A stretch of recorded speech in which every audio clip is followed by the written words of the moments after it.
Kúzliť sa rozhodol aj veľkopopovický kozel, najpredávanejšie české pivo u nás. V 11. roku prichádza ako inak, s 11. Prvú várku kozla 11 sme uvarili začiatkom marca.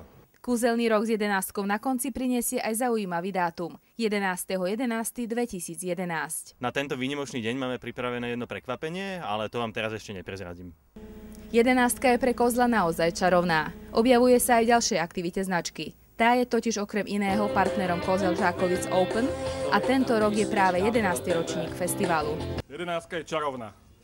Reportáž sme začali nakrúcať zhodou okolností 11. apríla. Ako je teda možné kúzliť s číslami 11-kového veľkopopovického kozla? Po zrátaní koncového dvojčíslia jeho vzniku a aktuálneho veku dostaneme magickú 11. Toto číslo je obyčajným algebrickým výpočtom, lenže pre niekoho to môže byť úplne magické číslo. Kúzelná 11 od kozla je naozaj dobre vypočítaná. Má akurátnu, príjemnú horkastú chuť a vyznačuje sa dokonalou iskrivosťou. Tento kozel medium sme samozrejme degustovali aj za prítomnosti salesového marketingu a výsledky boli super. Všetci boli úplne nadšení.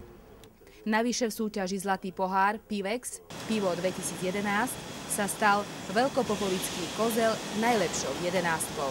O stupeň viac vždy je lepšie. Ako inak uzavrieť čarovnú 11 ako v tejto chvíli? Je práve 11 hodín. Pre Sales konferenciu Ruslana Kurilcová.